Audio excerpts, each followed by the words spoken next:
Donc on va faire une taille de cavité classe 1 sur la tête. Donc la première étape, c'est le tracé de la ligne de contour.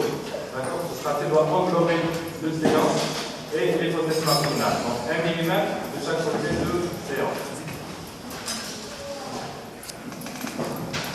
Donc, je vais dessiner des arcs de cercle.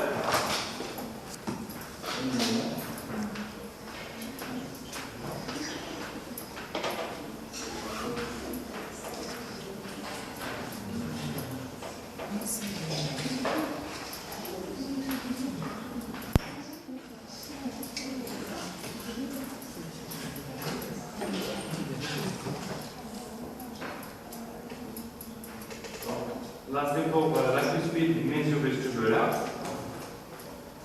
Je fais le tracé pour la deuxième cuspide mésiovestibulaire. Donc, 1 mm de chaque côté de séance.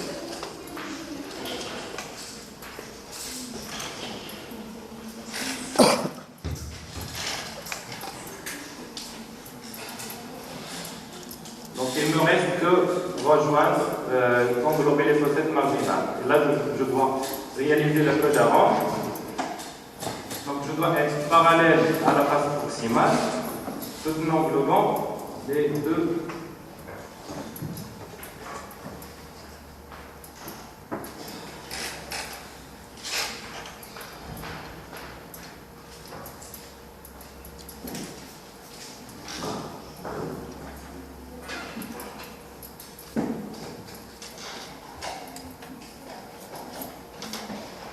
Je dois rester dans le versant interne pour ne pas fragiliser la crête marginale tout en restant parallèle à la face proximale. D'accord? Le contour il est en proximal, il est parallèle au contour de la face proximale. D'accord? On met le frontal et on met le cercle.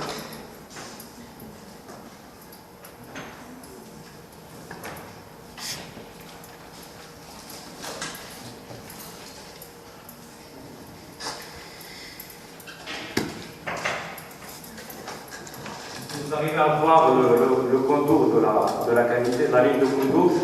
Oui. Donc 1 mm de chaque côté du séant, il doit englober la fossette marginale. Donc tout en restant dans, juste en englobant les fossettes marginales, il ne faut pas dépasser la crête interne, le versant interne de la crête marginale, pour ne pas fragiliser la crête. Est-ce que c'est bon? Oui. Par la suite, la deuxième étape, c'est le pertuis d'axé. On le réalise avec quoi? Avec une 13 boules.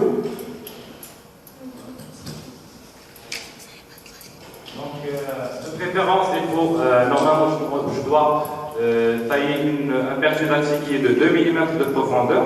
Donc, je peux tracer je peux remonter 2 mm sur la fraise.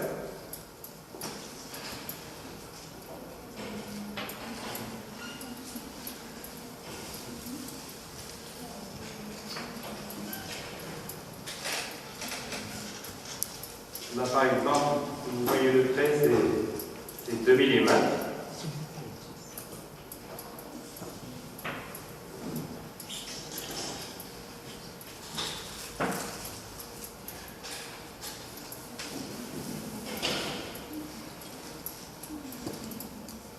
Donc, le pertuis d'axé est réalisé au niveau de la fosse centrale. Donc, il faut veiller à ce que la fraise soit tenue perpendiculairement par rapport à la table occlusale.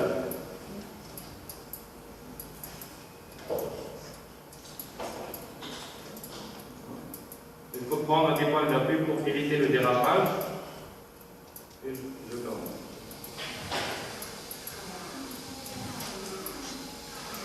Je ne dois pas aller chercher d'emblée là les 2 mm, je dois travailler progressivement 1 mm, puis le deuxième millimètre pour atteindre 2 mm. D'accord? Donc un travail qui est progressif.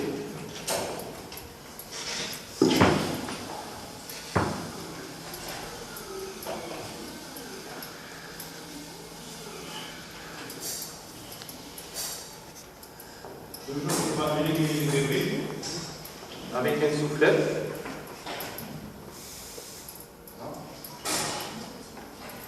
Et je commence.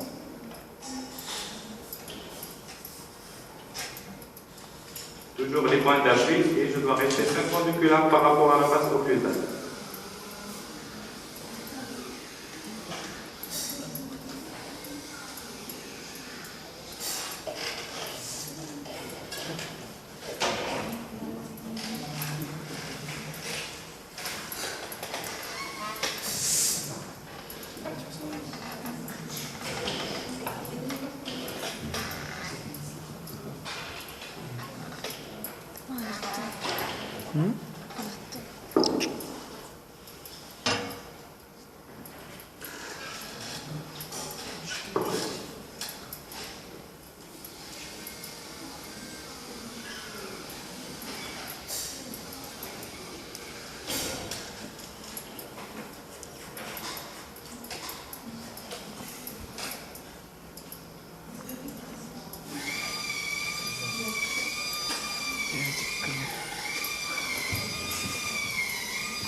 الصوت تفكرني في الدونتيست واش تمشي بالضبط. Qui est 2 mm, alors que jusqu'à, je n'ai pas encore atteindre 2 mm, je dois avancer davantage.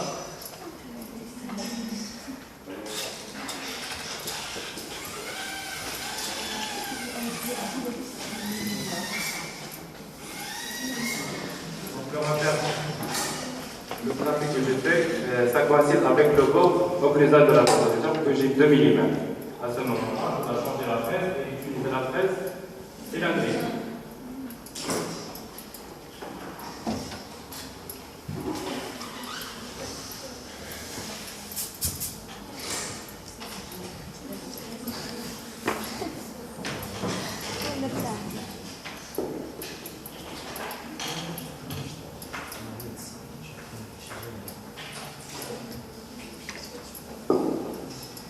Toujours la fraise cylindrique, donc elle est tenue perpendiculairement par rapport à la face occlusale, sauf au niveau des faces proximales. Là, je dois respecter le parallélisme par rapport à la face proximale pour ne pas fragiliser la crête marginale. D'accord? Donc je travaille avec déjà le cercle. Je commence.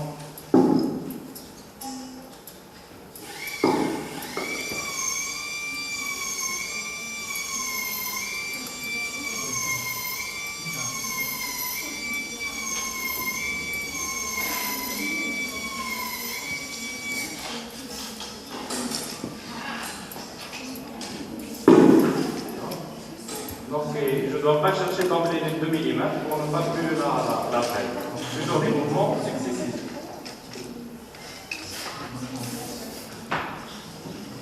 تبدا من الوسط تبدا من الوسط وتمشي هكا لا مازال ما كيمشيش مازال في الوسط دابا عاد كيمشي دابا عاد كيمشي Des mouvements où on a le cercle. دابا عاد بدل لافاس قبالة وي انت تبعيش بنتي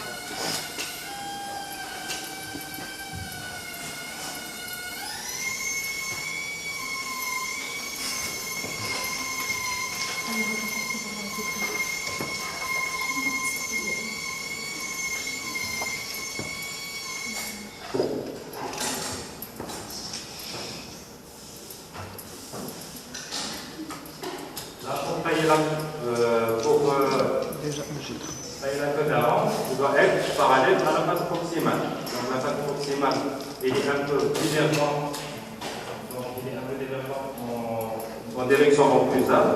On doit garder cette inclinaison comme ça.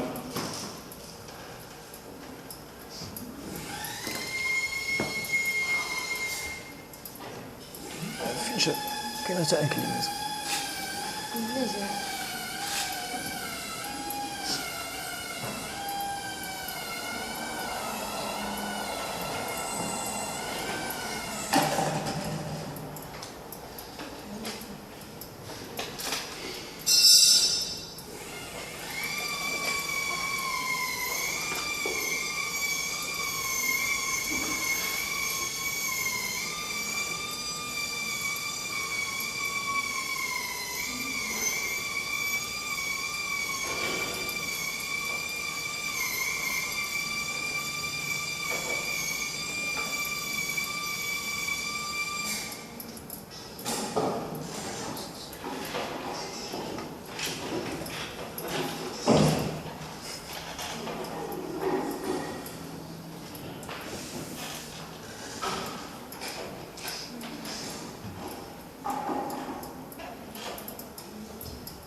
Donc là, j'ai taillé 1 mm.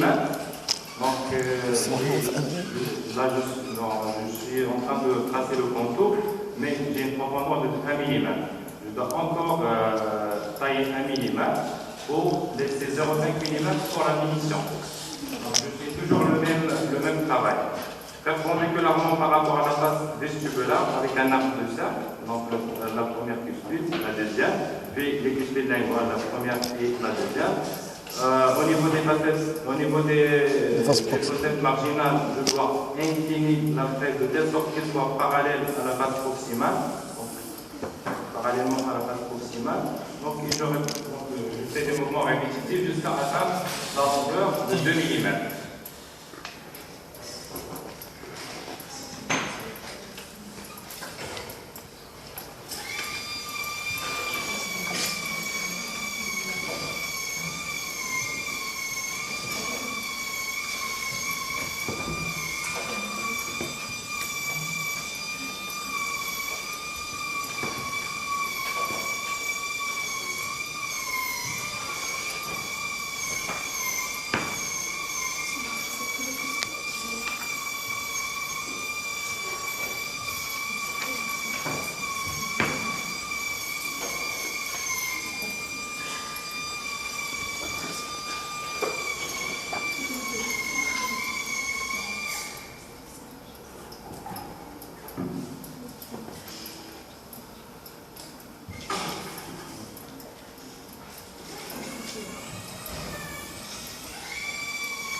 Oui.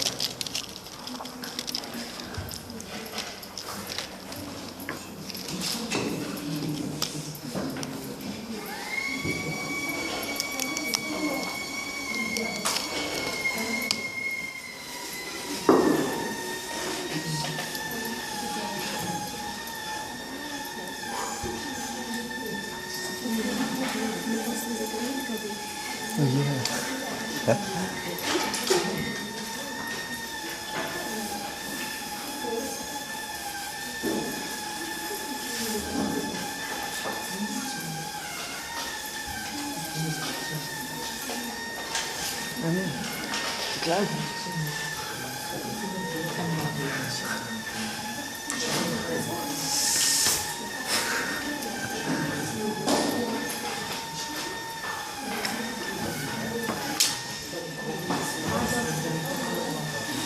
Parallelo.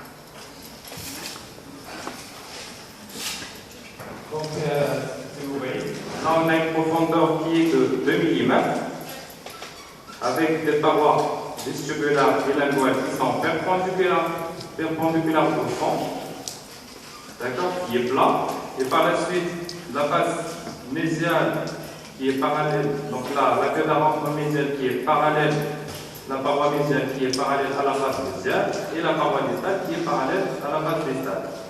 D'accord? Donc j'ai une cavité qui est de 2 mm de profondeur et 2 mm de largeur. Normalement, une cavité qui doit être étanchée, ça doit être plus profond que large.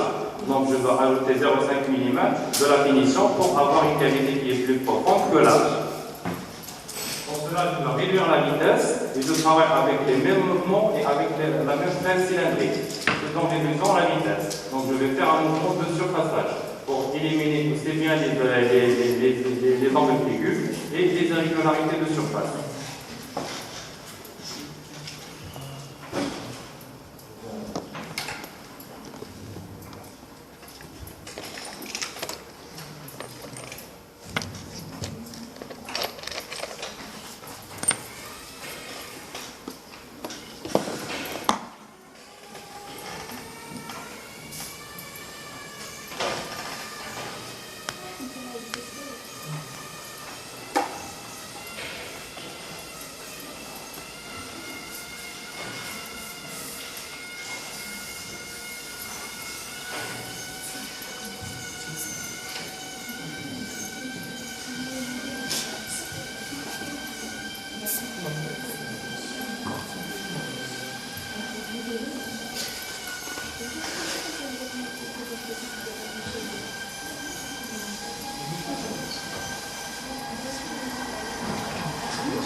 Comme ça.